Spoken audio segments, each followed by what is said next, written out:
Hi, hello, Manase, you're welcome. Hope you can hear Yeah, me. Good evening. Yeah, yeah. Good evening. you're welcome to the show. This is Uh, breaking the silos as we target, and basically what we're meant to do here is to discuss about DevOps, how a beginner can get started, how professional can leverage on that, how businesses can look into DevOps and what they are doing there, and how it can help their businesses. But today we are having Manasseh with us, and he has been a very perfect person to discuss what DevOps is all about to beginner and even professional and businesses. That's why we are having him here. If you can hear me clearly, can you say hello to everybody? Hi, everyone. I'm glad to be here. Yeah, nice. We are very happy to have you here this evening. And basically, as you all know, I am Rashid Mudasiru, and I will be the host of this particular session. And I will allow Manasseh to introduce himself, tell us about yourself, a bit about your background, where you are coming from. Probably you started as a front end, or you started as anyhow. Just tell us a bit about your background. Thank you. All right. Thank you, Rashid. So yeah, I think it's already visible on the screen. Maybe. My name is Manasseh, and I am an SRE currently at Zapier.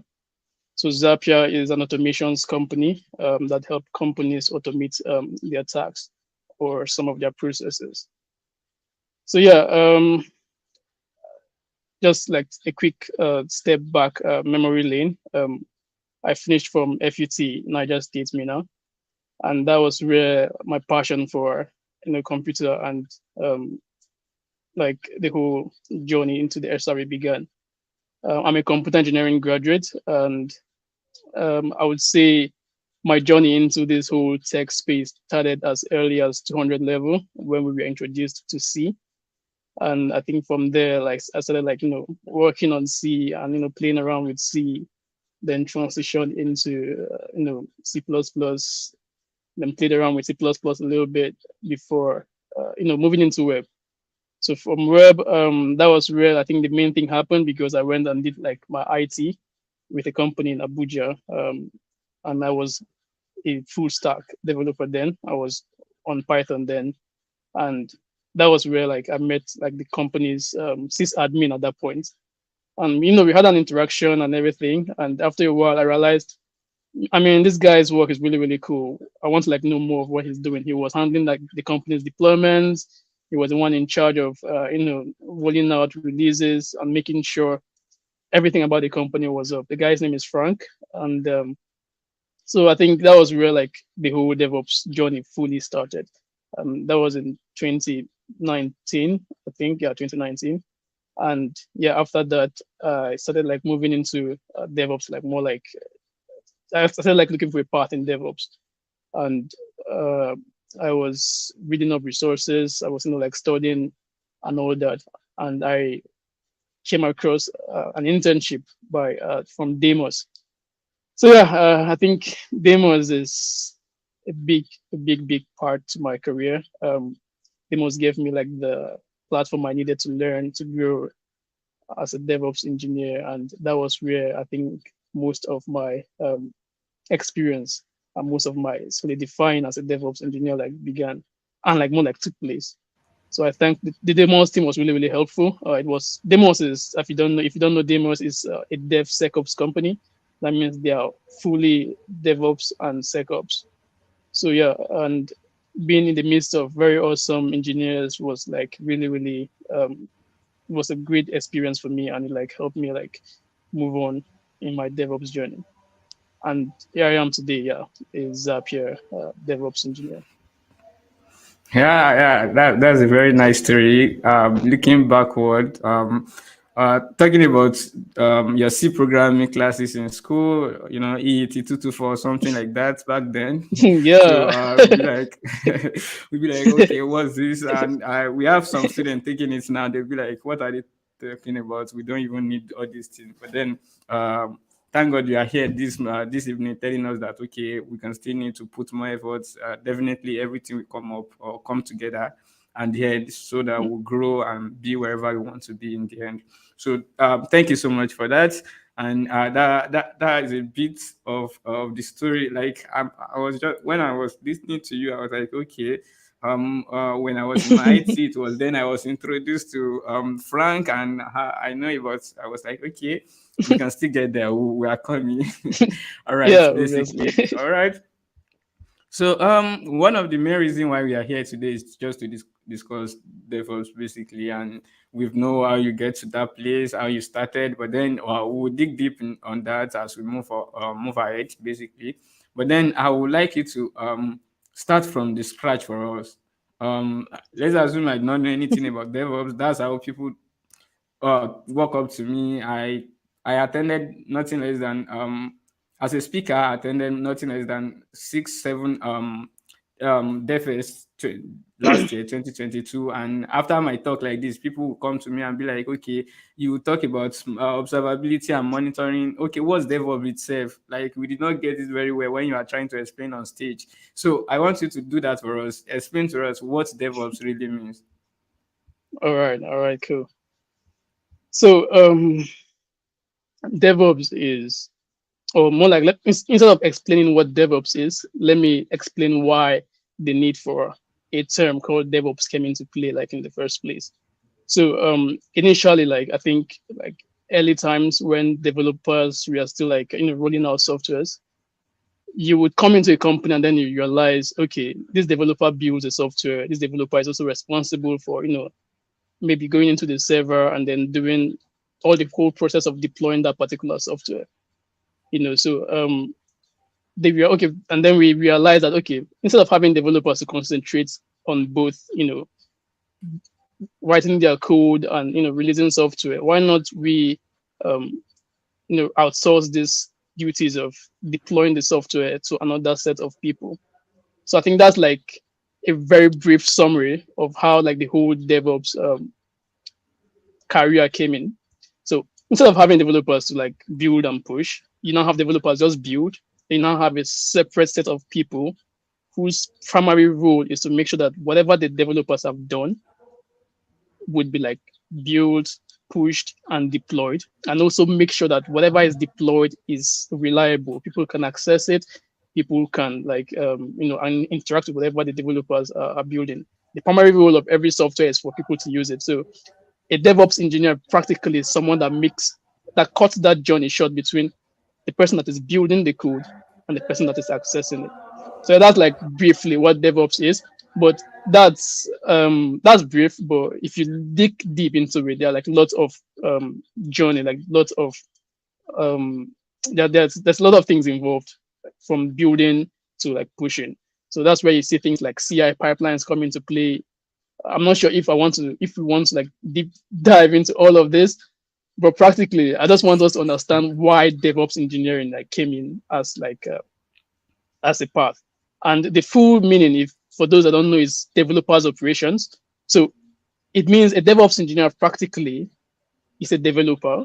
That means you understand code first off, and also like you're an ops person. So ops guys, when you hear ops, operations basically means the CI guys, you doing the deployment. So it means to be a DevOps person, you need to be part developer, part operations. So understand your code and then understand how to take that code to production. You don't have to write the code. You just need to understand probably how it works. Because if you don't know how things work, you might have problem, like understanding how to like push them forward. So that's the whole thing about DevOps. It's a career where people make sure that whatever developers are writing is accessible to the end users, and within, let's say, short possible time, making sure that that thing is reliable. The reliability of the system is really, really improved, and reliability goes a long way. Reliability, like how reliable is the system that you have deployed? You need to understand. Okay, like you need to start understanding the metrics. That's where observability come into play. I want to know when the service is down, when the service is up.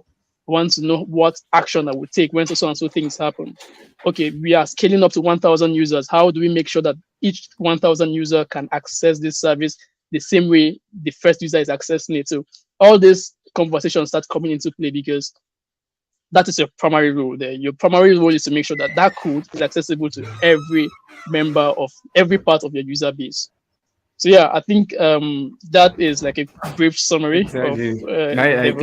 like yes, exactly. Like you've taken us a very long way to um, break it down to a level where we can understand it from the business perspective, from the developer perspective, and if you are not a developer before, just probably like you talk about the operation part of it, and they will be like, okay, I guess every part that you use to illustrate that really makes sense. It's basically explain it clearly.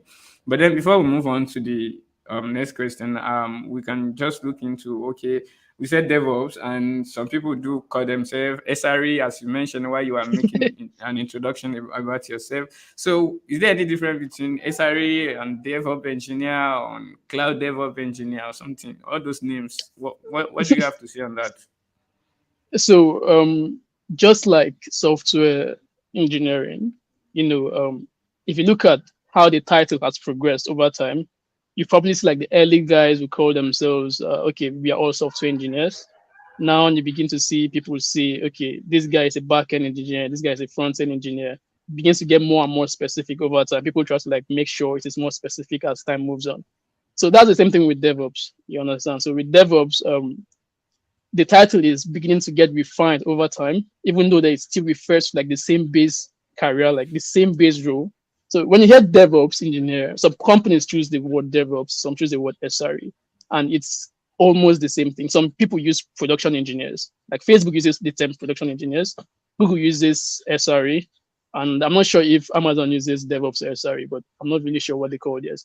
But everything still boils down to the same role. So site reliability engineer, that's the full meaning of SRE. Site reliability engineer still boils down to what the DevOps person does. He is responsible for the reliability of the services. So yeah, there's no difference between the terminologies. I think it's just people trying to define it. So they are looking for a term that will make the rule more a term that properly or fully defines what that rule is. So that's why you see different production engineers, cloud engineers. Okay, I think for cloud engineers, it's a bit different. Once a cloud engineer is a DevOps engineer, but someone that is specialized in cloud technology. So that's different. There are people that do on-premise. So like maybe if your company has like an on-premise infra, you can't call yourself a cloud DevOps engineer. You understand? So that one, cloud DevOps engineers are DevOps people specialized with cloud resources. But the term DevOps engineer, SRE, production engineers, most times boil down to the same role, which is we can just for the sake of this podcast, we just call all of them DevOps. Yeah. All right. Okay. Thank you so much. Okay. Sometimes people argument on that will be like, I'm confused. Most especially if you are just coming up, be like, this one is SRE, this one is cloud engineer, this one is cloud DevOps engineer, this one is DevOps engineer, and all those names. But we are telling everybody on this show right now that okay, you are a DevOps engineer as far you deal with the production of the solution of your company. If you're in charge of that, you're a DevOps engineer, and you see to if your system your company system are running on cloud, and you're the one monitoring it, you are the one provisioning everything that is needed. Yeah, call yourself a cloud engineer, but undergrad, you are still a DevOps engineer, basically. Yeah, Exactly. that's the point. All right. Okay, so let's say I'm not interested in starting a career in DevOps, and I'll be like, okay, I know that my responsibility is to ensure reliability of the service, to make the service go to production, all the software we are building, make it to production and monitor it after the production ready and the customer are using it. So I want to ask, if you go to office, let's use you as an example. We just want to know a day in your life as a DevOps engineer in the company. Oh, okay. A day in my life. So I think for a typical DevOps engineer, you have two type of days. There's a day where you are building stuff, and then there's a day where you are firefighting, practically. So that's how it goes most times. So the companies have this thing called on-call rotation. That practically means that you are responsible for checking and monitoring the site at that particular point in time. So if I'm on call, for example, if today I'm on call, it practically means, okay, today my sole duty is to make sure that any any issue with the site, anything that happens, I'm the one to respond to it. So I'm not going to walk you through my day as a normal DevOps engineer going about his thing, and then my day as an on-call SRE. Sorry, as an on-call DevOps engineer. So yeah, if my normal day starts off, in the morning, you wake up, you check what you need to do, like what your task is as a DevOps engineer, like as a regular person just trying to build stuff. So you would there are lots of tasks as a DevOps person. There are lots of, just like developers have their like build this function, build this feature, do this. We also have our own functions, sorry, our own tasks kind of. My task might be something like, okay, optimize the build time for this particular pipeline, deploy something and something into AWS. So I will just pick up the tasks that I planned for the day, and there it is. I go on with my day and try to make sure I accomplish that particular task, just like every other developer. Then maybe you can have meetings with your fellow engineers if you have issues, or those that have issues can meet you for meetings, and then you guys will just hash it out. That was it, as simple as it is. If you are just being a regular person, a regular DevOps person, but the days when I'm on call, it's a bit different. That means um, I am monitoring for any alerts that comes in. So when an alert comes in, I check, okay, what's the cause of this alert? Is anything wrong with the system? Is this a false alert? Is this like an alert that can be modified? So if it's a problem, I jump in to firefight to try to fix whatever the problem is. If I can't, I call in for backup. I call in like for the rest of the team to come and help, depending on how severe the problem is. And if it is a normal problem, I just jump in and I fix it, and I close down the alert, and then I just keep monitoring for other alerts. That's usually how my on-call days are. And funnily, this week I'm actually on call, so it was really, really interesting. That's just how my entire week went from Monday to Friday. Just watching for alerts and just responding to them. That's just like my normal day as a DevOps DevOps. engineer. Oh, Yeah. as a real engineer, basically. Oh, Yeah, all yeah. right. My title at Zapier is SRE, so it's kind of I might mix the term, but I just want them to know it's still the same thing. Yeah, that's cool. Like it's nice hearing that. They will say if you are passionate about something, you will love doing it. Okay, some Yeah, people will be exactly. like, I've worked with programmers, developers that they will be like, once on weekend, don't call me for anything. Once we are on weekend, in the evening on Friday, don't call me for anything. But then I don't think some people like that can go into DevOps, because if there is service downtime during the weekend, who is going to come up to save the software? Okay, so I Exactly. guess it's a bit interesting now. So you mentioned during your introduction about how you get started and where you are at the moment, and you said you started with by learning C from class and going into learning web development. How does the transition so easy or so difficult? What was the challenges, and what are the advice you have for people that are thinking of transitioning from wherever they are doing now to DevOps? That's a very nice question. That's a very good question. So, for me, my transition path, why or the ease of transition was because of the environment I was in. I started off as a C within the circle, that's within my circle then in school. All of us were C developers, so all of us were writing C, and we were doing good at it. Then down to a few years, I think in 400 level, I was then in Python.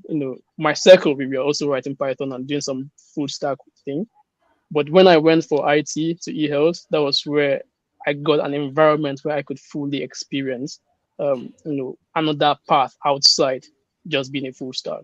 I experienced, okay, this is another interesting path that is not just me writing back end and front end code. That's another thing that involves, um, what was it called, deploying and managing the system services. So if someone wants to transition, I think the easiest way to transition is if you are in a company that already has like a predefined DevOps role. Um, let's say you can gun body in Nigerian terms. You can just gun body, or maybe just tell them, Exactly. okay, see, I'm interested in this, and I want to learn more about this, and they can walk you through. That's how it worked for me. Like I was literally like following up with Frank. Frank, how far, like we have this, and sometimes he tell me to deploy. Sometimes like he just gave me like some bits of text on things, and I read up on some things. So that was where the fire started. So if you are in a company that has like a DevOps team, then it is going to be easier for you because you're usually going to be with people that have like first-hand production experience.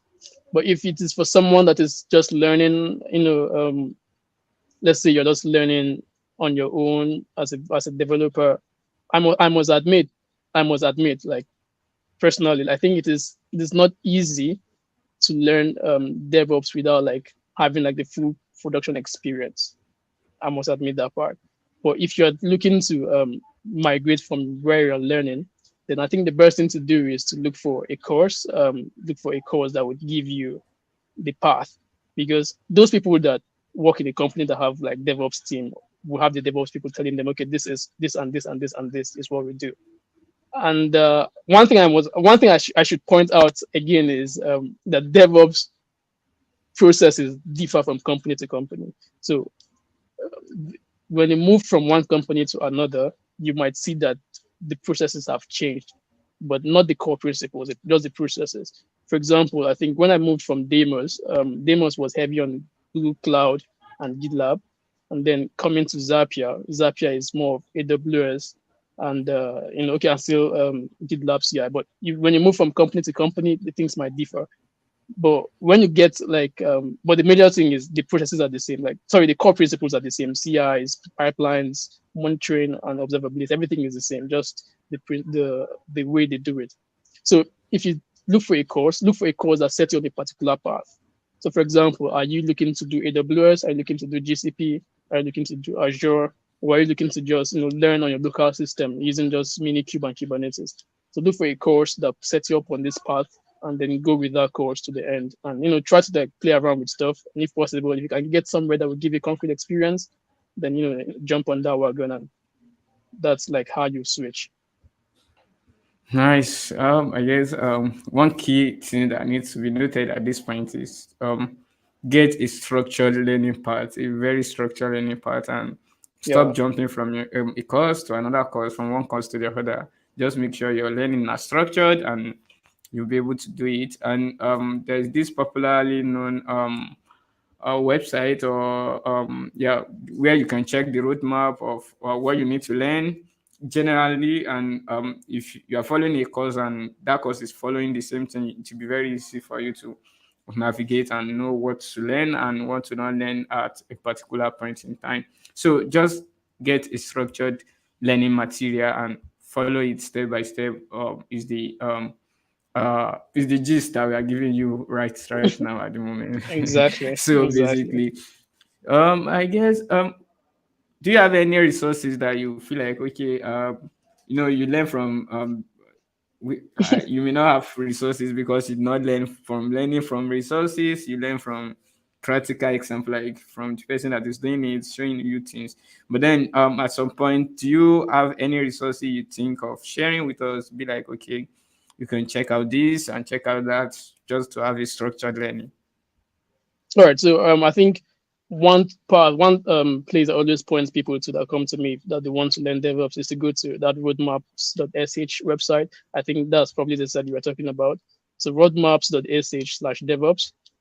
So that is a very good place to show you what the knowledge base of a DevOps engineer should look like. So it's not going to tell you what you need, like where you can get these resources, but it's practically going to tell you, okay, that this is like what you need. From this, you should try to like go to this. From this, you should try to go to this. And that's like a very, very solid place to like get started on. I don't know if you can just maybe pin down the sites in the chat so they can, so whoever is exactly.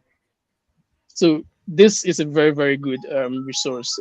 This is a very, very good place to get started. It tells you, okay, that this is what you need first. And if you go there, the first thing you see is, or sometimes I think the first thing there is learn a programming language. People think that DevOps, as a DevOps engineer, you just do with pipelines and everything, and you're not involved in writing code. That's not true. As we established earlier, I said you are part developer and part operations. So you first start with like your normal code.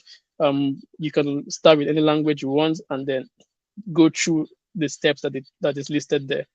So although they might not point you to direct resources, but I mean, you can hustle your way through finding how to learn that particular technology that they've listed there. And there was a course I took one time ago. That was when Pluralsight was still. I think they had this free period when you can do any course for free. So I think I took one Google Cloud course on Pluralsight. I think the course is also available on Coursera, but it walks you through being a Google Cloud architect. So practically just understanding how to use Google Cloud. So these days, DevOps is moving to the cloud. Although there are still companies that still manage on-premise infra, but most times, most companies now like they use the cloud. So if you master a particular cloud technology, you have like a decent chance of moving into like of getting like a full role in DevOps. So for me, I used a Pluralsight course, and I think the site the course is I think Google Professional Cloud Architect. I think that's the course path, and it took me through the whole Google Cloud thing, the Google Cloud experience. So for people looking to like move into Google Cloud, I think they could explore that particular course. For AWS, I'm sorry, I don't really know much about AWS and Azure when it comes to resources, because I just learned one thing. One good thing is if you know one, you can switch to another. So I just use my Google Cloud knowledge to like switch to AWS and Azure, and that's been working well for me. So yeah, I think go to roadmaps.sh, know where you stand, like know what you need to do next, and then from there you can I think look for the next resource to go from there. All right. Like you've given us a bit of what's needed, like okay, resources that we can look out to, and just wait to the end of this session. I have a lot of announcements for you on where you can get resources, most especially if you're a student, using your student credentials to get free resources, all those paid content out there that you can use your students credentials for to get them for free. So I will be making that announcement at the end of the session, and somebody is greeting us in the chat. Okay, thank you for coming. Okay, so because of our time, we've spent a lot of time here talking about the resources. Um, I don't know, probably you have a bit of experience on how community can help somebody that wants to learn or somebody that wants to get into DevOps, basically. Um, I know people join community to learn, to network, and be able to get job at the end of the day after their learning process. Do you think going into DevOps, you still need to add a touch of community to what you are doing? I mean, you need your community everywhere. No man is an island, iron sharpens iron and all that type of thing. So I think one thing, personally for me, I think one thing the Nigerian DevOps community is lacking is a very strong DevOps community. When you go to places, you would see lots of developers, React. You hear a lot of front end, a lot of back end, but when people start talking about DevOps, like it kind of goes quiet. So we lack people with like lots of compared to developers and other roles. Let's say like graphic design, we don't have lot of we don't have like very good DevOps communities. I think I was invited to one DevOps channel long time ago, but over time the channel got quiet, and it's like, okay, what are we trying to achieve exactly in this community? So I actually believe that, yeah, like to move forward, like you need to, like, I think communities like really help, because I know how it helped me when I was still like a developer, when I was looking to just learn like back end and front end. Communities really helped. But if I had like a DevOps community, I really would have moved forward easier than, or I would have even known that there was something called DevOps that I could dive into. You understand? So yeah, I believe that the community like would really help, and it should be something that hopefully in future we would have like a very. I know we currently do. I just feel like, I mean, it could be really better in future. So Right. looking forward to seeing lots of people come into this space. Definitely. And it's our own job to make it known to people and to let them know that, okay, if you are coming into this, there is community for you to help you out. There is community to support you, and just join the community and contribute your own part, and you'll be Yeah. doing good at the end of the day.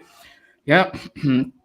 Lastly, one of my last question for you, because for our time, is if you are watching us live, you can just type your question into the chat. We'll pick it up there so that it will not be just a one way discussion. We can take questions from you and get your own opinions too. So don't miss that opportunity of dropping your question in the chat. So my next question is, as a DevOps engineer, let's say I listened to this talk and I decided to go into DevOps fully and give myself like 6 months or more than that. That okay, for this next 6 months, I want to go into DevOps for the next 1 year. And at the end of the day, I was able to make it. I can do a lot of things they are doing as a DevOps engineer. I can monitor a service. I can deploy. A lot of things that is going on. I can do them. Is there a way I can contribute to open source? And what is the best way you can suggest for us to contribute to open source in that regard?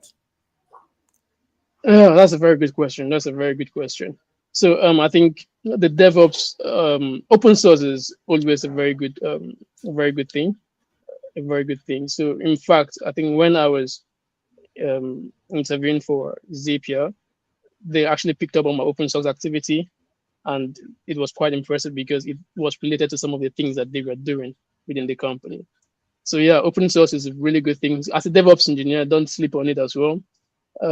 One major way is to contribute to open source as a DevOps engineer is okay. I think in my from my experience, it's through like things like Terraform modules. So Terraform modules practically they are modules that help people bootstrap infrastructures. Let's say on your AWS, on GCP, on Azure, or whatever cloud platform.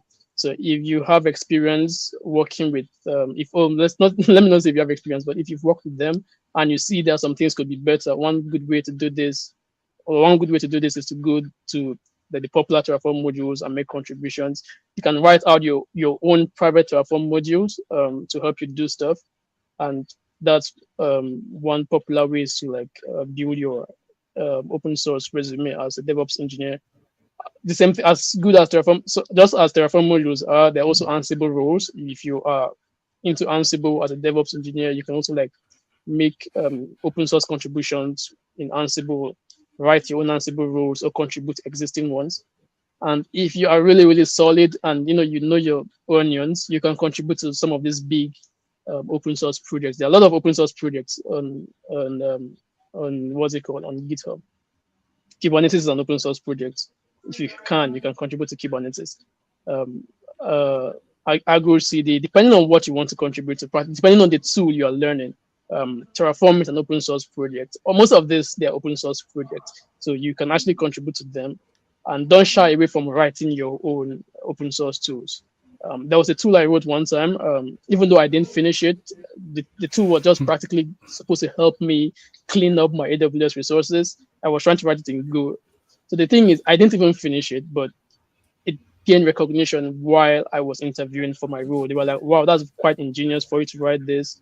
And even though like it didn't work, even though like I didn't finish it to the end, we had a conversation around the approaches I would have taken and all the thing, and it really like like it would put you a bit higher than if you didn't have like anything on open source. So contribute to this thing, and as I said, don't as a DevOps engineer, your primary role is to automate things. Look for how to automate things. So if you see that you can automate any of your process in your local system, write a tool for that, and don't shy away. Just post it on GitHub. You might never know what will happen. Yeah. Yeah. Okay. Thank you so much for that. For letting us know that okay, if you go into DevOps, we can definitely contribute to open source. People will be like, I just want to be an open source contributor. Let me just remain a developer. I don't want to go to operation part.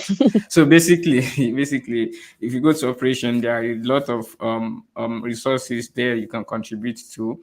Like recently, Kubernetes team just release a form for people that want to join the team to do testing, to put out comments, to just give feedback on the system, basically. So if you're interested, you can try that one out. I think the cohort just closed. They just announced.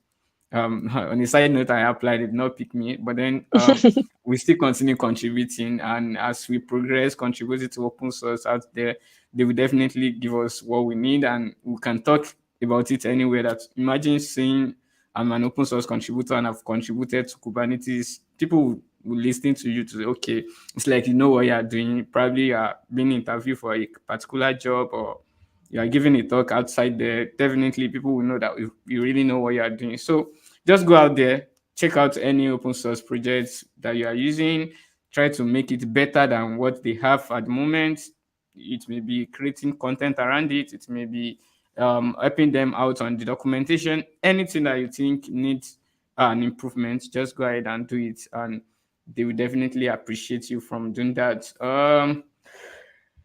So one popular argument on DevOps is basically people will be like, there's no junior DevOps, there's nothing like that. You must know your thing. You have to be able to handle the CI/CD pipeline. You have to be able to provision infrastructure. You have to be able to monitor. Just don't say, okay, you're a junior DevOps engineer. So is there any internship we can apply to gain more experience than learning on our own? Are there any junior roles that you think we can check out just to make ourselves better and gain that experience? Well, I think this is a very good question too, and what I think that's actually that question is not the question, but that statement that people make that there's no junior DevOps engineer. I think it's everywhere. It's almost everywhere in the industry these days. It's difficult to see like junior roles, whether as a developer or as a DevOps engineer. And I personally think that's not good. I think people need experience to be able to learn and become better engineers in future. But I don't really know much DevOps internships. I think the most popular, the one I know the most is Demos's DevOps. I think Demos has 6 months internship for DevOps engineers. I think they do it every year. I think I don't know. Yeah, I think it's still on. Yeah, it's definitely still on. So you can watch out for the next Demos internship and SCA She Code Africa as well. In as much as She Code Africa doesn't have an internship, but they partner with lots of other companies. So like whoever comes up as like if you do well during if you do well during the She Code cohort, you could go into like other companies and intern with them. So yeah, I've seen that happen. I've seen that play out a couple of times. People from She Code Africa going to intern with other companies.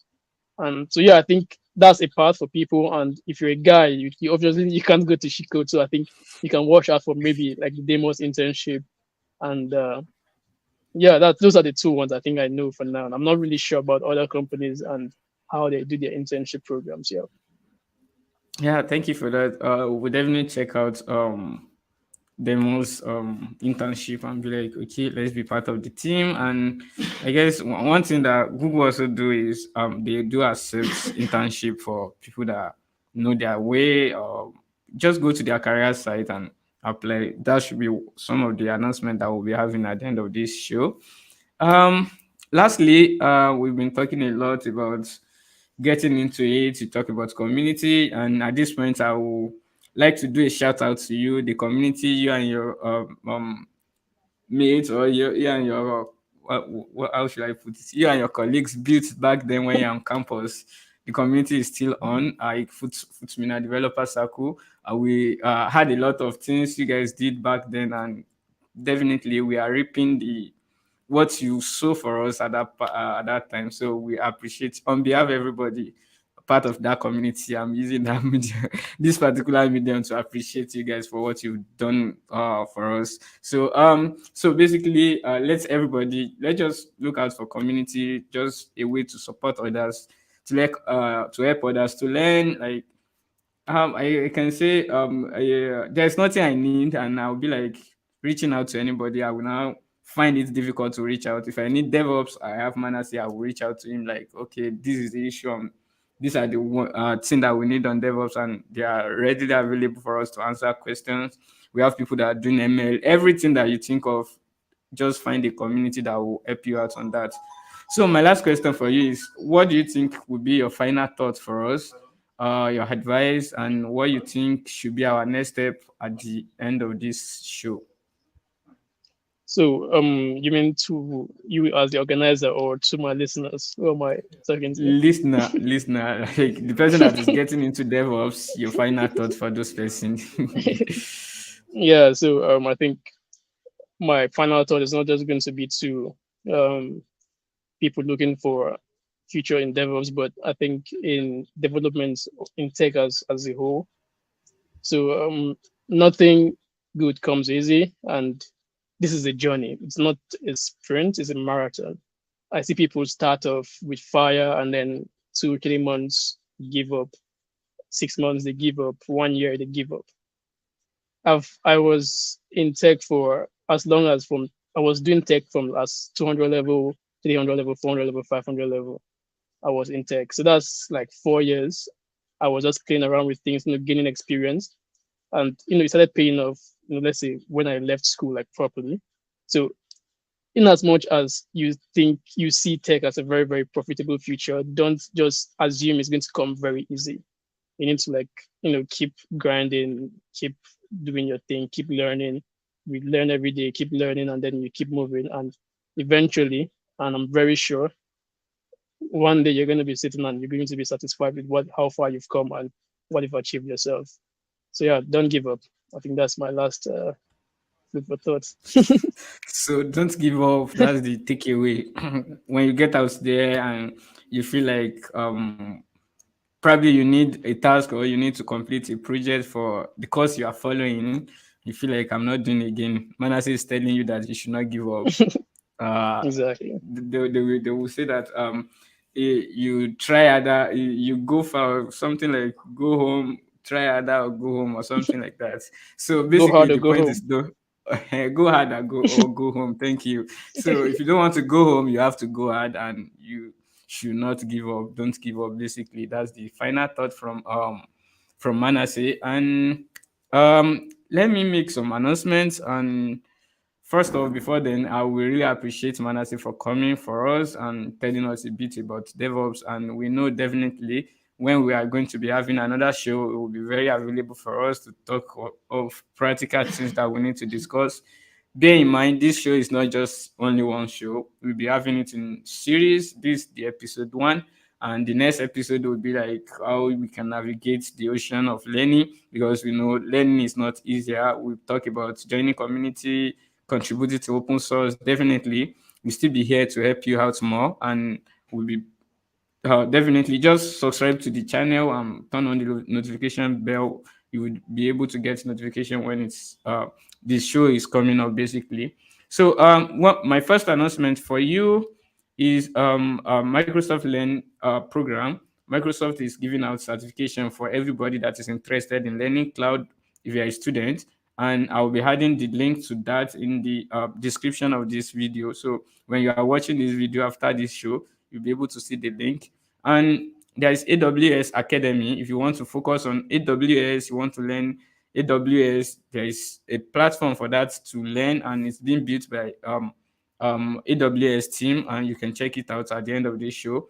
And lastly, there is Google Skill Boost platform, which is strictly built for learning GCP. If you want to learn anything around GCP, any deployment, monitoring, and every other thing that you need to know about Google Cloud Platform, they are definitely ready for you. There is cloud engineer parts, there is cloud engineering parts, and a lot of things that you can check out there and learn from. So finally, by March, we'll be starting 90 days of DevOps. It's an open source project created by, I can't remember the name now, but then if you can, we'll start in 90 days and we'll look for a way of tracking our progress through this channel. So if you're interested, you just subscribe and just look out for that. We'll be starting and look for a way of helping each other out while we are learning that. And it's going to be a 3 month long journey. It's 90 days. So basically, and at the end of the day, people that have been doing it does not start this year. They started last year, and they've been giving testimony that it really works out. So we want that to work out for us too. So we want to spend next 3 months from March to June to achieve a lot. So if you are in the challenge with us, we don't want to give up, as mentioned by Manasseh. We want to do it, and we'll definitely do it. Okay, so with that, that's the end of our show today. And for those people that were able to join, I really appreciate you for that. And Manasseh, once again, I really appreciate you for coming.